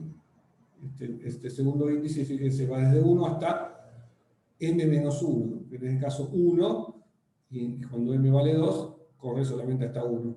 Cuando m pasa a valer 3, va desde 1 hasta 2. Y cuando m pasa a valer 4, de 1, 2 y 3. ¿Sí? Bien, eso entonces es la generalización de lo que estaba haciendo y es el trabajo total que tengo que hacer para traer todas las cargas, ¿no? No me morfé nada y ya está. Bien, usando la propiedad de simetría que tiene esta cantidad U sub mn, porque recordemos que U sub mn es igual a U sub nm, ¿sí? De la definición que tiene esto, que es esta que está acá. Ups. Esta definición, ¿no? U sub mn tiene acá qm, qn, rm menos rn, y es lo mismo que U sub nm. Entonces, usando eso, esta suma se puede simetrizar. Así se dice, es una palabreja que se usa mucho cuando uno trabaja con estas sumatorias, y se simetriza de forma tal que, en vez de escribir esto como esta suma con estos índices dependientes del primer índice, qué sé yo, que lo sumo, los hago barrer todos, desde 1 hasta n, pero pongo un medio acá. O sea, es como que estoy escribiendo cada uno de estos como la semisuma del término este cambiando n con n. Entonces esto es lo mismo que escribir la suma sobre todos, salvo, tengo que sumar sobre todos, pero con la salvedad de que nunca el índice n coincide con el m, ¿sí? Porque ese término nunca está acá, ¿no? Nunca hay acá un término en la diagonal, sería, ¿no? No hay un sub 2,2 o un sub 3,3 o un sub 4,4. Así que si yo no pongo esta salvedad, me aparecería en esta doble suma. ¿Está bien? Entonces, si entendieron eso, o sea, esta suma simetrizada se puede escribir así. Y ahora, volviendo a la definición de U sub mn, esto también lo puedo escribir poniendo la carga aparte, porque U sub mn, uso su definición que estaba de otro lado, acá. Sí, U sub mn, no la escribí en general para la letra n, sino para, qué sé yo, para un caso particular, en este caso 2 y 1, es Q sub m por Q sub n, bla, bla, bla. Bueno, entonces esta U sub mn, acá, sí, acá me preguntan sobre la última variedad, pero todavía no llegué, ahí vamos. Esta U sub mn, entonces es Q sub m por la suma sobre todos los potenciales, porque acá, o sea, ¿por qué me queda la suma? Porque en realidad esta Q sub m la tendría que tener acá adentro para hacer el U sub mn, pero como en esta suma estoy sumando sobre el índice n, el Q sub m lo saco afuera. Entonces me queda finalmente la suma de Q sub m de la suma sobre bn. Y ahora sí llegó a ese renglón. Esta suma, fíjense, lo que pasa acá es que la suma del potencial generado por todas las demás cargas B sub n en la posición de la carga Rm, la voy a llamar B sub m, es un nombre que le doy. Le llamo B sub m al potencial generado por todas las demás cargas, que es esta suma que está acá, en la posición de la carga m. ¿Sí? Esta expresión que está acá es la suma sobre todas las cargas, salvo la carga m, ¿sí? Por eso está este n distinto a m, del potencial en esa posición de la carga m. ¿Está bien? Y a eso lo voy a llamar B sub m. Entonces, el hecho de que no se repitan índices tiene que ver con que no se puede realizar trabajo de una carga hacia sí misma. Sí, claro. O sea, no hay un término que tenga que ver con el trabajo sobre sí mismo. Exactamente. Bueno, entonces llegué a esta expresión alternativa para el trabajo que tengo que hacer para armar este sistema de cargas, que primero esta parte creo que es la más fácil de entender, en términos de esta U sub mn, y después siguiendo un poquito más con la definición del U sub mn y con esta interpretación que le dimos al potencial acá, de todas las demás cargas, me queda esta sumatoria, esta semisuma, perdón, del producto de las cargas por el potencial en la posición de cada una de esas cargas. Eso es lo que me está diciendo esta expresión. ¿Ok? Bueno, y a eso lo voy a llamar entonces la energía almacenada en la configuración de cargas. ¿Sí? O sea, en el conjunto de cargas que tengo en distintas posiciones, cada una de esas cargas vale Q sub m y el potencial en cada uno de esos puntos vale B sub m, la energía que yo tengo que hacer, el trabajo que tengo que hacer para armar esa configuración de carga, es la sumatoria del producto de la carga por el potencial en esa posición. ¿Bien? Bueno, lo bueno de esta expresión escrita de esta forma es que esto lo puedo extender ahora a una distribución continua de cargas, y sabemos entonces que las sumas pasan a ser integrales, las cargas pasan a ser densidades de carga por diferencial de volumen, y eso es lo que resulta aquí, ¿no? Entonces lo que me queda para una distribución continua de cargas es la integral sobre la región en donde tengo las cargas de la densidad de carga por el potencial diferencial de volumen. Bien, que acá voy a hacer lo siguiente porque es algo que me va a ser muy útil para ver algo interesante. Esta integral que yo tengo acá la tengo que hacer sobre la región en donde tengo las cargas. ¿Sí? Estoy suponiendo que las cargas están en una región acotada del espacio.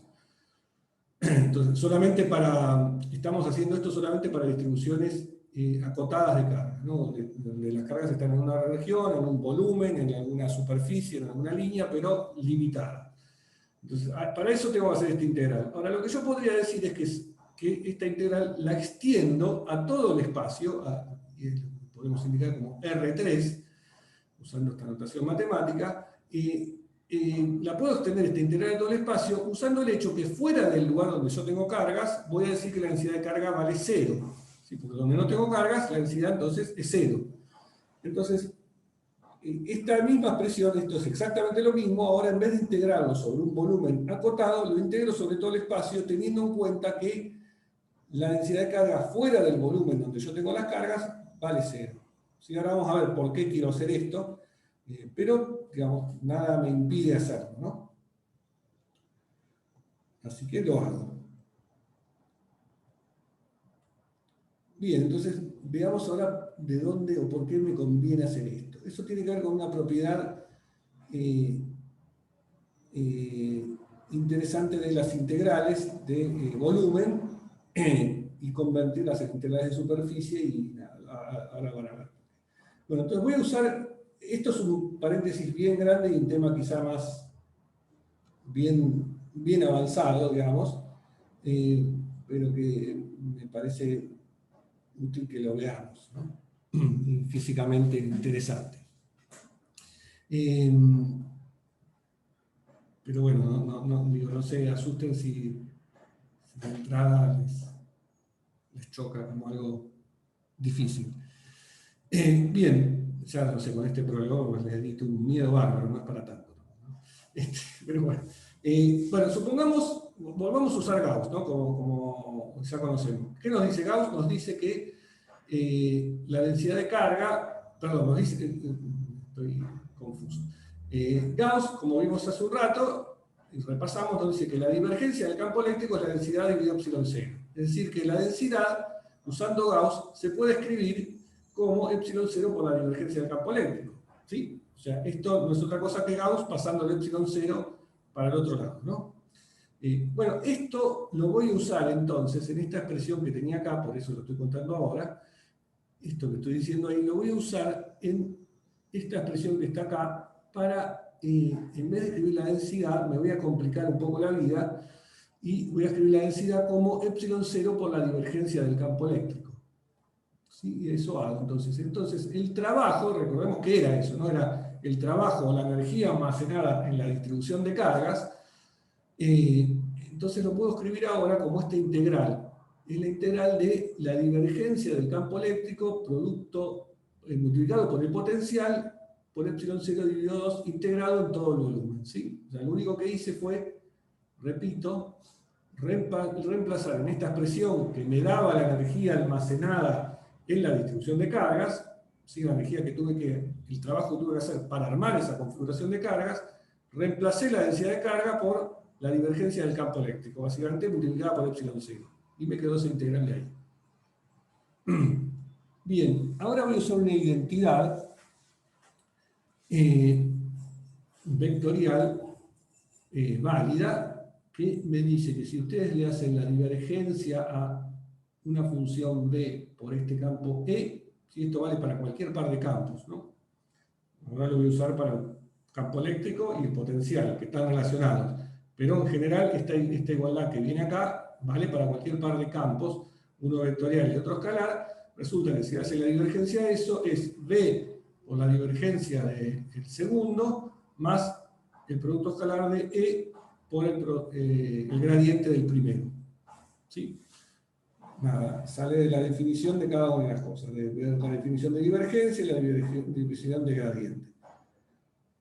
Bueno, ahora voy a usar que estos dos campos no son cualquier cosa y están relacionados. En particular, E es menos el gradiente de B. Entonces uso eso y lo que me queda es que esta expresión B divergencia de la dejo así y este E por el gradiente de B lo escribo como uso que el gradiente de B es menos E, y entonces me queda menos E por E. Bien, bueno, ahí no sé, Lara dijo genial porque ya leyó la parte de abajo por ahí. Pero bien, o sea, como que yo voy más lento que ustedes, me parece, pero pero tengo que hablar. ¿Sí?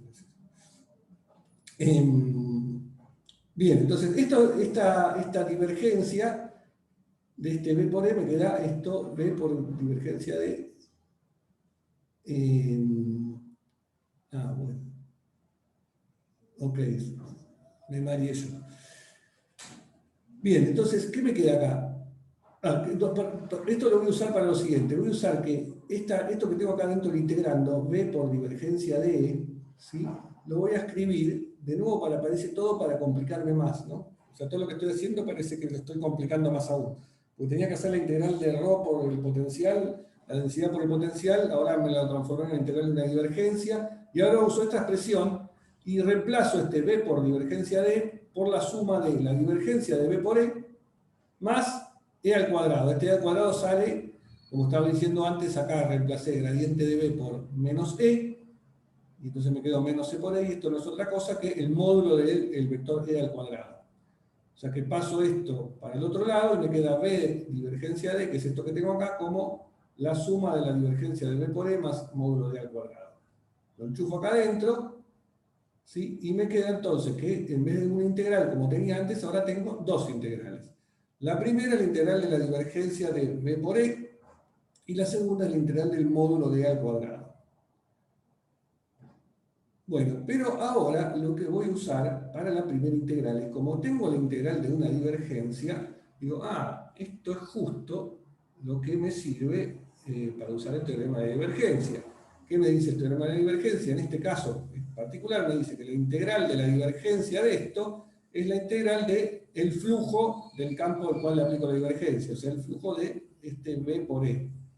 ¿Sí? ¿Sobre qué cosa? Bueno, sobre una superficie que encierre al volumen en donde estoy haciendo la integral de la divergencia. En este caso, el volumen en el que estoy haciendo la integral de la divergencia es todo R3, todo el espacio. Bueno, esta será una superficie que es el borde del infinito. Así, se los digo y ahí queda. Bien. Bueno, ahora, ¿qué pasa? Entonces, hasta esta igualdad, hasta ahí es el teorema de divergencia. No cambié una integral de divergencia por una integral de superficie. Sí, cosa que, fíjense que de entrada acá no lo podía hacer. ¿Por qué no lo podía hacer acá? Porque acá no es la integral de una divergencia. Acá tengo una divergencia, pero tengo esta función B acá molestando. O sea que acá no podía usar el teorema de la divergencia directamente. Acá sí, por eso utilicé esta identidad vectorial para transformar al menos una de las integrales en una integral que sea solo una divergencia. ¿Sí? Bueno, ahora resulta que acá lo que tengo que hacer es calcular el producto escalar del campo eléctrico con el diferencial de superficie en una superficie que es el infinito, ¿no? Porque es el borde de todo el espacio. Bueno, voy a usar que como mi distribución de carga está acotada, el campo eléctrico, cuando estoy en el infinito, es cero, ¿sí? Porque estoy lejos de todas las cargas. Es una propiedad física que yo puedo invocar diciendo, bueno, lejos de todas las cargas, el campo eléctrico tiende a cero, vale cero. Y sí, como acá dice Tomás, estamos diciendo que R3 es una superficie cerrada. No, R3 es un volumen.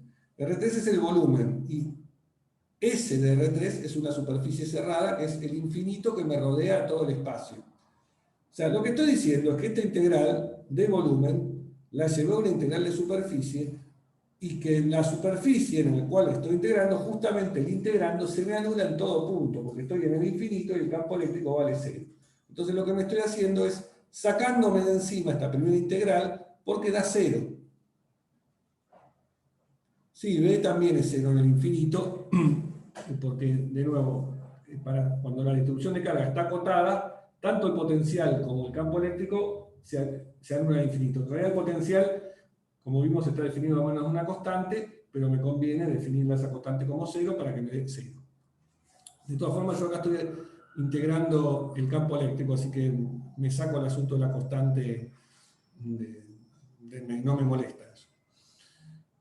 Bueno, entonces, ¿qué pasó? Pasó que esta integral, entonces primero me quedaron dos integrales, pero una de ellas me la saqué rápido encima, me quedó la segunda, y la segunda es una integral un poco más, no sé, elegante si quieren, que consiste en hacer una integral solamente sobre el campo eléctrico. Fíjense, es una integral del módulo del campo eléctrico al cuadrado en todo el espacio. ¿sí?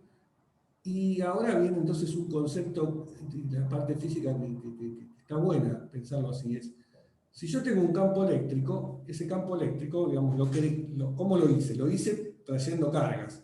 Bueno, acabamos de ver esta interpretación de que uno para traer esas cargas tiene que hacer un trabajo, y ese trabajo es como una energía acumulada en esa configuración de cargas, que es la que me genera el campo eléctrico. Bueno, ahora tengo una expresión para la energía o para el trabajo que tengo que hacer para armar esa configuración de cargas en términos del campo eléctrico que generan esas cargas.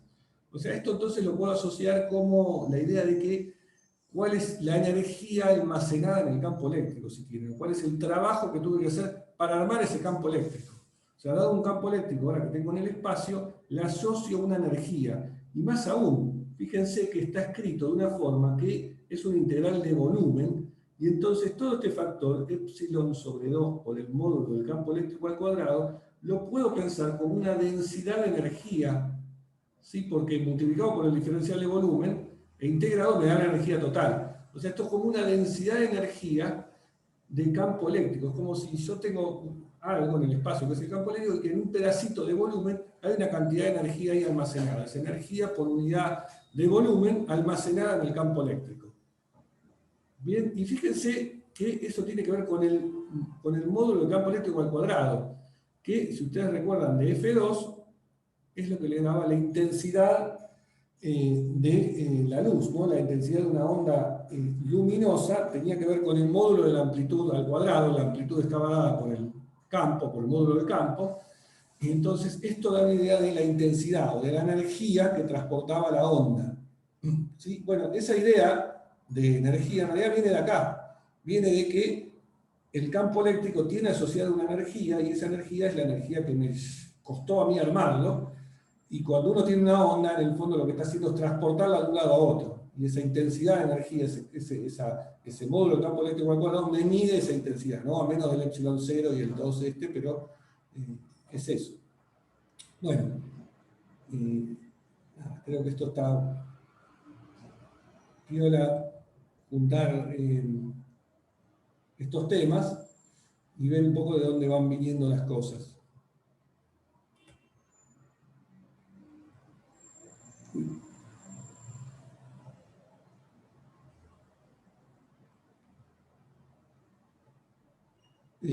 Bueno, perdón, sí, ya me estaba haciendo otra cosa y no vi posibles preguntas. O sea, de la cuenta, ¿no? Cuando haces E contra E en el producto, ¿por qué se va al menos? Al que darle la norma. Acá, la identidad es esta. El gradiente de B es menos el campo eléctrico, o sea que me queda menos. ¿Sí? Esto me meto un menos acá. Y entonces me queda menos E por E, menos E al cuadrado. Y después reemplacé este B de divergencia de, lo tengo de este lado, pasé el menos del otro lado. Y por eso me queda más. Ups. Ah, listo, ahí lo vi. Un pasaje de termo.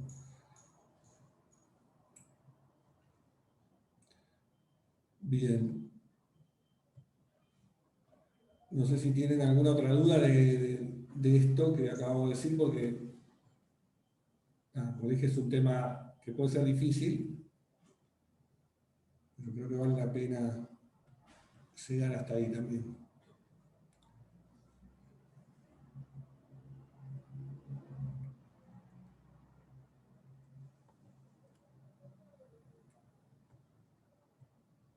Todo fino. Bueno. Después también tendrán tiempo para madurarlo y pensarlo, ¿no? O reverlo, no sé cómo están haciendo.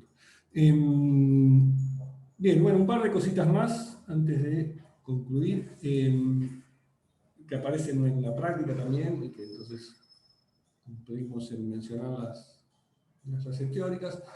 Una es la idea de lo que se llaman superficies equipotenciales, que tienen que ver con el potencial eléctrico en este caso, y se definen como las superficies en donde el potencial B es constante, ¿no? De ahí el nombre de equipotenciales para esas superficies. Si estamos en 2D 2 dimensiones, ¿sí? Esto vale en 3 dimensiones. Estoy en 2 dimensiones, en un espacio plano.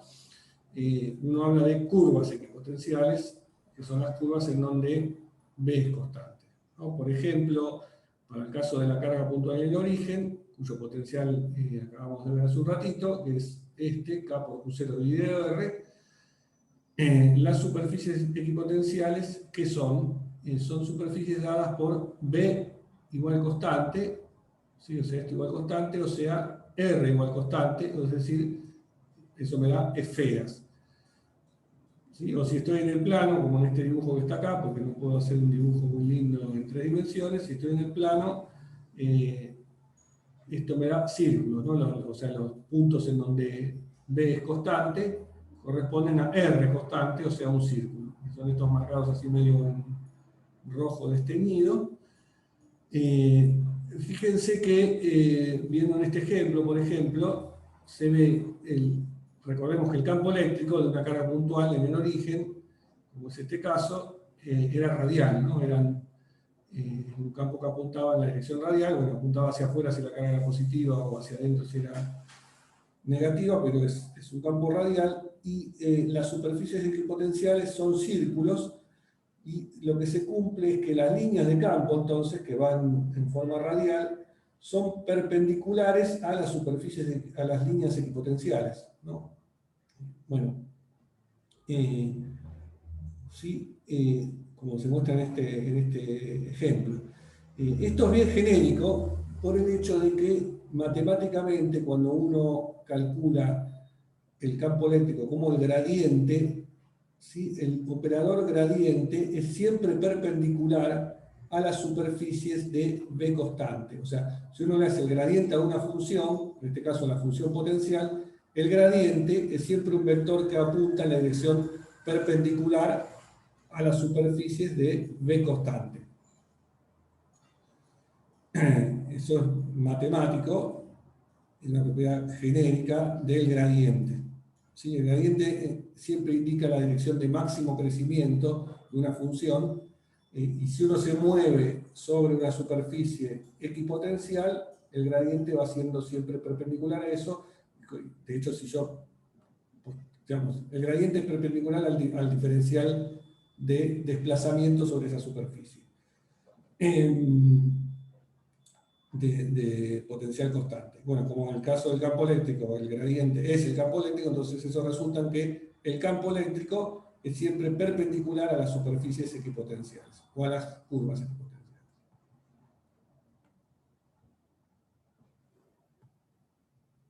Bueno, y esta última observación que quería hacerles tiene que ver con la interpretación de la fuerza eléctrica como una fuerza conservativa, y conservación de la energía, concepto que ustedes conocen bien de Física 1, en este caso aplicado al caso de una carga. Nada, es un par de conceptos así rápidos, de cosas que uno a veces puede utilizar. Por ejemplo, supongamos que tenemos el caso de el campo eléctrico generado por 2 placas, con densidad de carga constante, una positiva y una negativa, como acá está en este dibujo. El caso que vimos, y vimos que el campo eléctrico apuntaba de la placa positiva a la carga negativa, y estaba dado por la densidad de carga sigma dividido epsilon 0 constante, ¿sí? No dependía de cómo yo me movía en una región entre los planos. Entonces ese campo puedo decir que es un campo uniforme, E igual a E sub 0. Bien. Bueno, ¿cuánto vale el potencial eléctrico asociado a ese campo eléctrico? ¿Sí? Si hay un campo eléctrico, y estoy en electrostática, como es el caso, tengo un potencial. Bueno, ese potencial es tal que, esa función potencial es tal que su gradiente me tiene que dar el campo eléctrico. Bueno, es fácil ver que ese potencial es esto que está escrito acá, es menos E0 por X. ¿Sí? Para que cuando le tome el gradiente, esto me dé E0, ¿sí? Si el campo en este caso llame X a la dirección que va de un plano a otro, o sea, está horizontal, si yo le tomo el gradiente es derivar solo respecto a la coordenada X, porque respecto a Y a Z me da 0, y me queda E0 en X, y con el signo menos doy cuenta de que el campo eléctrico está definido como menos el gradiente, ¿correcto? Entonces, este es el potencial asociado a un campo uniforme G sub 0, que sería el caso de un campo entre dos placas, como en este ejemplo que estamos viendo. Bueno, y supongamos que yo llamo 0 a la placa, a donde está la posición de la placa izquierda positiva, y D a la posición donde está la placa de la derecha, que es negativa. Entonces el campo eléctrico de nuevo es menos el gradiente, es 0 por X, ¿no? Es un campo uniforme entre X0 y D. Bueno, ¿qué pasa si yo vengo y traigo una carga de prueba Q positiva y la dejo libre entre medio de las dos placas con velocidad inicial 0? Bueno, físicamente lo que va a sentir esta carga de prueba Q positiva es una fuerza debido al campo eléctrico que la va a hacer mover hacia la derecha, ¿sí? Porque el campo eléctrico apunta hacia allá y con una carga positiva, la fuerza sobre esta carga la va a hacer mover hacia la derecha. Entonces, si la largo con velocidad igual 0, va a adquirir velocidad. ¿Sí? La velocidad que va a adquirir va a cumplir que la energía se conserve. Porque va a ir pasando, o sea, va a perder energía potencial eléctrica en este caso, que la va a ganar en energía cinética. Es decir, que una carga positiva puesta en una región va de las equipotenciales de mayor potencial, va de una región de potencial mayor a una región de potencial menor, ganando energía cinética en el medio. ¿Está bien? Y eso es lo que pasa aquí, porque si yo, fíjense que todo funciona bien, si el potencial valía menos E0 por X, y defino el 0 de potencial en la placa de la izquierda, en la posición D potencial vale menos E0 por D, o sea, vale más negativo. Es decir, que la carga va de un potencial, por ejemplo, 0 a un potencial más negativo. O sea, pierde energía potencial y gana energía cinética. Bien, eso funciona bien porque justamente la energía que es Q por B, y siendo la carga positiva, todo anda bien, y es el mismo caso que ustedes conocen de las masas y el potencial gravitatorio. O sea, la pérdida de energía potencial me redunda en ganancia de energía cinética.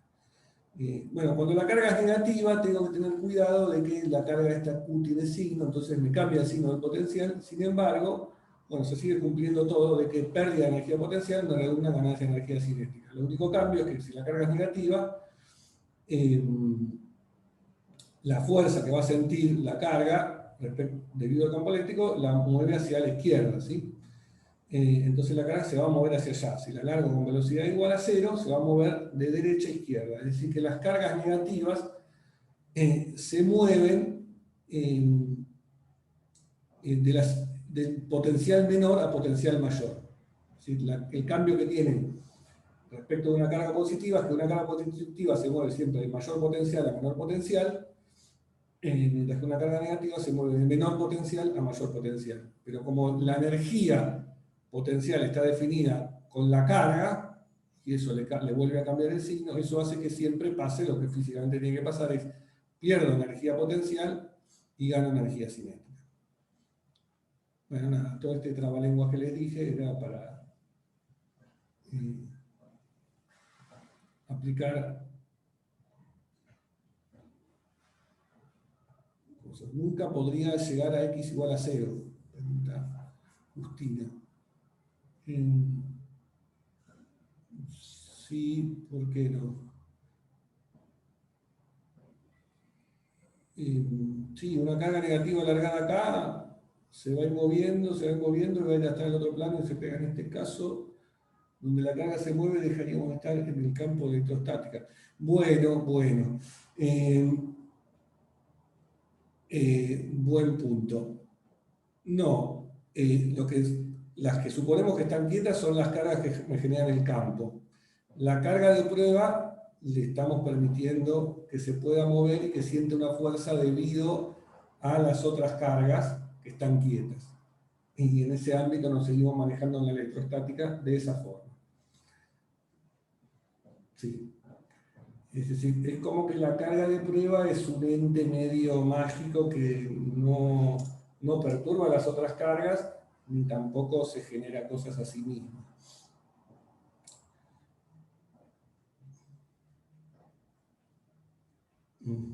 Sí.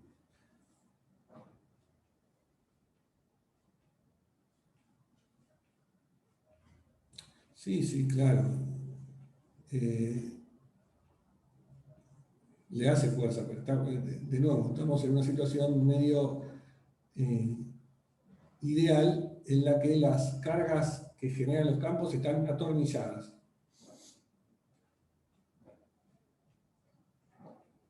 Ujú.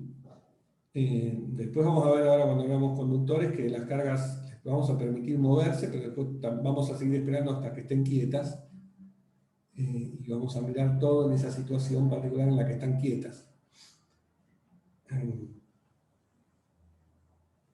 Pero sí, desde ya que hay influencia de una carga con las otras cuando se empiezan a mover. Hace unas clases habíamos definido el campo eléctrico como F sobre Q cuando Q tiende a cero para justificar eso que no afecte la distribución de cargas ni el campo PGT. Sí, es cierto.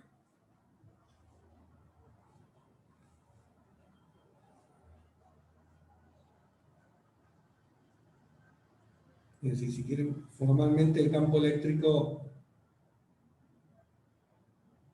no depende de la carga de prueba, ¿no?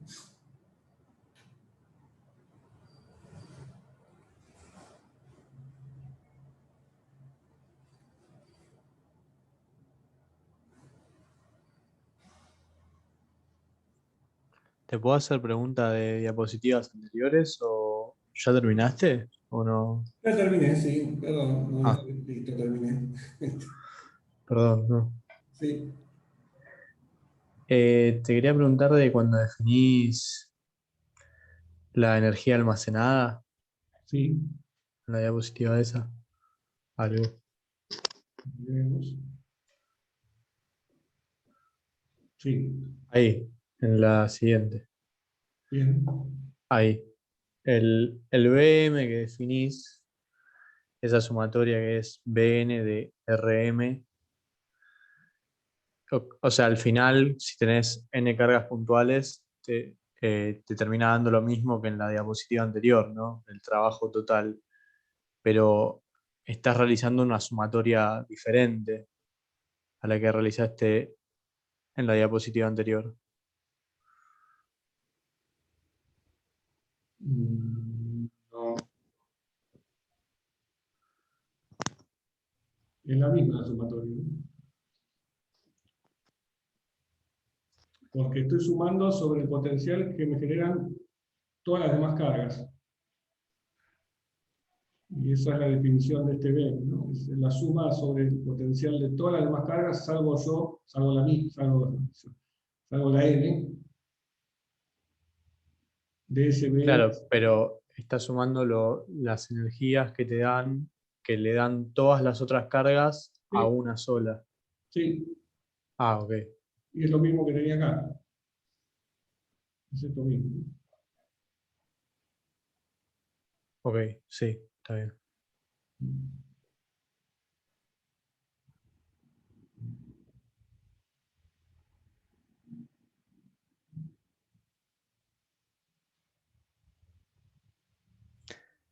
Te hago otra pregunta ya que lo veo.